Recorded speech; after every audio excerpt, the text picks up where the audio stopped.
Hello everyone, so welcome back to Ronnie Explains. In this video I'm going to take you through the process of designing a subtractor.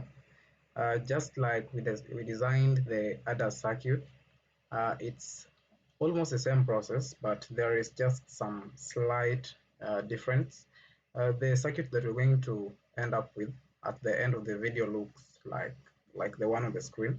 So we can test any of the two numbers after we finished. For example, if you subtract 9 minus 5, then you are supposed to have 4, for example. So if you say 9 minus 5, for example, you end up with 4, like the one displayed on the screen. So let's start working it out. I want us to understand something that whenever we are subtracting in binary, it's the same subtraction as the one we do with the decimal numbers, only that here, whenever we are borrowing, we borrow in terms of the base. Just the same way also in decimal, we also borrow in terms of the base. So for example, 0 minus 0, this minus this, is supposed to be giving us a value of 0, and the carry in part of it is also 0 because 0 is equals to 0. And over here, if you say 0 minus 1, 0 is a smaller number as compared to 1, and that's why the difference here can only be gotten after we borrow in some value. So we borrow 1 from the previous number, and that's why the borrow in value becomes 1. But then after borrowing, what we borrow is in terms of the base, which is actually 2. So 2 minus 1 gives us 1. Then the next one is this column. 1 minus 0 is direct because 1 is a larger number as compared to 0. So that's why the difference is 1. And the borrow in value is 0 because we are not interested in borrowing any number. 1 minus 1 is simply 0. They are equal numbers, so that's why we don't borrow anything. So here I will end up with 0. Now, if you look at this column for the difference, then you realize that the values are true if the inputs are different. And that's why over here we use an XOR gate in executing that part. Now, this other side, it's only true in this row here. And that's why our logic expression for the bin part of it is going to be executed in with the values of only this row. And then down here, we can write the logic expressions. Now, for the difference, let me call it diff. It will be given by the XOR gate between A and B. So that's why here we have A XOR B. Now, for the B in, which is the borrow in, it's going to be executed with the logic expression derived from this row here. And that part, it is simply A prime because this value here is 0, and then this one is going to be B. This part here is going to be B prime A. But it doesn't really matter because if we only have two numbers that are being subtracted, then one of them must be negated and the other one remains the way it is. So that's why it's not something that really matters. But for the case of this practice, I'll name this one as A and then I'll name this as B. So that's why here I have B prime A. So these are the logic expressions that are required to implement this design. And then I'll do some few setups. I will come to layers and check both my port labels and instance labels. So this is what I have. Then I can make the normal adder circuit that we had, because we've just seen that the difference between the adder circuit and the subtractor circuit, just as we've seen here, is that in our adder circuit, here we used to have all the values without negation. That was the part of the carry out. But for this one, the borrow in, one of them has been negated. So it means we can implement this design using the same circuit over other circuit, only that when it comes to the sub-designs of A and B, we need to negate all the values of B. So that's why in this design, I'm going to create a full adder here. So I will create some IO I-pin switches, and I will have them like this. Then I will name this as A, name this as B, and name this as C. Over here, I will have the XORs just the same way we were doing with the other circuits. So I will have the XOR gate here. That's combining A, B. Then I will also have another XOR gate here that combines the result of A, B, and then C. So this can be connected here like this. Then I can connect this, and then finally I can connect this. Now over here I will have an output. So I'll create an output LED and I'll put it here. And I'll name that as difference, DIFF. Then I can connect these two. Now down here I will have the three uh, gates. So I will have AND gates, and I will align them up here as 1, 2, and 3. And this one here, the name is going to be AB. Then the name of this is going to be AC. Then the name of the last one is going to be BC. Then I can do the wiring of this, so A and B. So I will add wire segment and connect this, and also add a wire segment here and connect this. Then for AC, I will connect this A here and connect it to this. And then for C, I can also add this wire segment and connect it to this. Then for BC, I will add a wire segment here and connect it to this. Then connect it to C, which is at this point. So then here I will create an OR gate, but which is a 3 input, because I have 3 values that need to be taken care of. Maybe just move it a bit at this point, then connect all these values here. And then I will have the borrow in value. So I will copy this and then I will put it here. So the name of this is going to be borrow in. Then I can have this. So whatever we are having here is simply, this one is simply a full adder, but this full adder is going to help us to implement this design, which is simply a subtractor.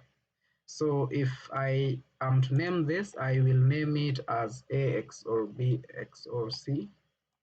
Then this is direct from this one, because I know that the name is AB or AC or BC. Then for this here, I know that the name is AX or B. So this is the design that we have. I'm going to save this design, so Control+S, and I will save it in a new folder. So I will come here and call this folder a Subtractor. And then this Subtractor, if I open it, I'm going to name this circuit here as a full adder, because just as we agreed, we are using the full adder to design a subtractor. So I will save that.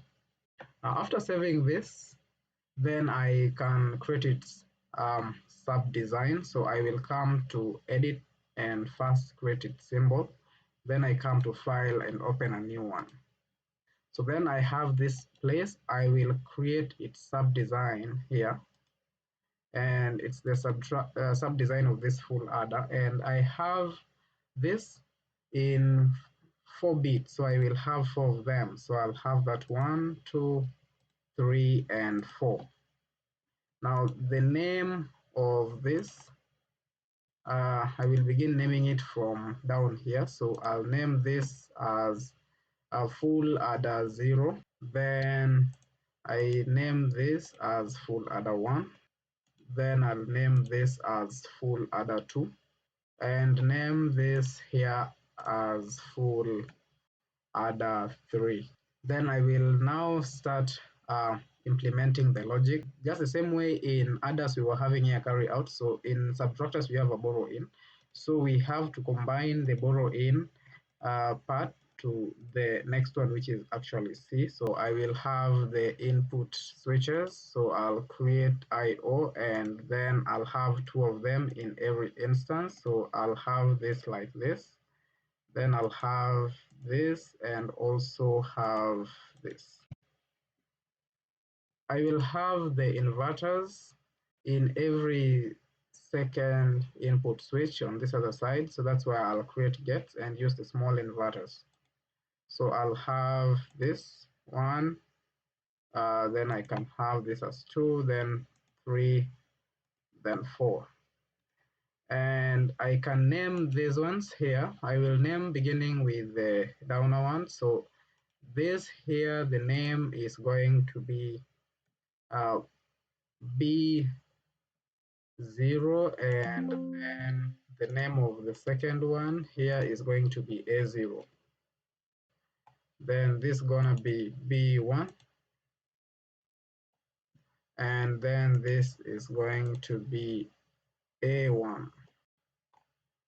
Then this one is going to be B2, and this here is going to be A2.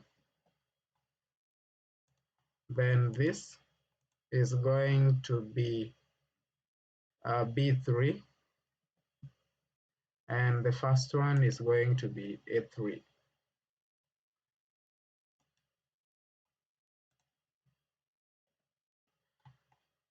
I will connect all the rest of the wires like this. Then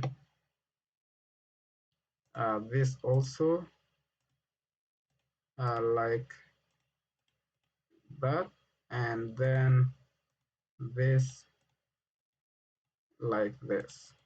Now this other side, I'll also create the output LEDs. So I will come here to output LED, and then I create 2 of them in the first sub design. So I'll have the first one here and then another one here, but for the other sub designs, I'll simply have 1 for each of them. Then I will name this here as, I will name this as 0, name this as 1, name this as 2, and name this as 3.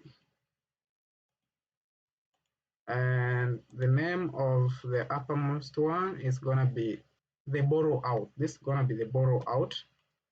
So then in this design, I have to finish it off by having a minus sign down here. So that's why I'm going to create an input IP switch, and this IP switch is going to act as my subtraction sign, my minus sign. And in digital logic design, one more thing that I wanted to maybe make clear before I can finish this is that the minus sign can only be, it's only effective if it's on, because in binary, number 1 means minus if we are dealing with signed values, and 0 means addition. So that's why it will be effective if it's on. So I can save this, so Control plus S, Then I can create its symbol, and after that I will come to file and then open. Here it is. So this is how it looks like. Then I will open a new workspace. So I'll create that sub design and I'll put it here. So over here I'll have two hexadecimal displays. So I'll create IO hexadecimal switches, and I'll have the first one here and then I'll have the other one here. Now I'll have the minus sign in the middle, so I'll create an I-pin switch and I will have it here, and I'm going to name it as minus. Then I can begin the connections. The first one here is A, and then this other one here, the name is B. So I can connect all the wires, beginning with A, 3 being connected to this 3, 2 to this, 1 to the one of the subtractor, and 0 to this 0. By the way, the name of this is Subtractor. And then the minus sign will be connected to this minus. So let's first connect the B. So this B here, this will be connected to this because all threes, then 2 being connected to this 2 here, 1 will be connected to this 1, and the 0 will be connected to this 0. For the minus sign, I have to connect it to this minus sign here. On this other side, I will create an output, and it's going to be in form of an hexadecimal display, and I can have it here. So I'll connect all the ports, so the 3 to the 3, 2 to this 2 here, and then 1 to this 1, and 0 to this 0. Then I can check my design if it has any potential errors. So I'll check design. So this design is okay. Then I will activate my hexadecimal switches and my minus sign. So after activation, as you can see, the minus is on, indicating that it's a negative sign. If I want to subtract, for example, 6 minus 2, then I can click 6, then 2, and I can see the result is 4. And if I want to subtract, for example, 7 minus 3, so 7 minus 3 is also 4. For example, 6 minus 3 should be 3. 6 minus 3 is 3. And then 0 minus 0 is 0. 10 is A, so A minus 5 is 5 because 10 minus 5 is, that gives me 5. And that's how it works. Now this borrow out, you realize I've not connected it to anything because it's not a required port, because I'm just subtracting numbers which are hexadecimal. But if I want to use it, then I can just, for the sake of my design, I can just create an LED here that shows me when there is a borrow out or not. So I'll have this connected this way. So if in case there is a borrow out, then it will always go on and off depending on whether there is a borrow out or not. So like here, if I say 6 minus 1, it's 5 and there is a borrow out. So the name of this can be out. That's it for this video. If you enjoyed watching my video, then give it a thumbs up. Consider subscribing for more upcoming contents with regards to these digital designs, and also share the videos to your friends. So I hope to see you in my next video.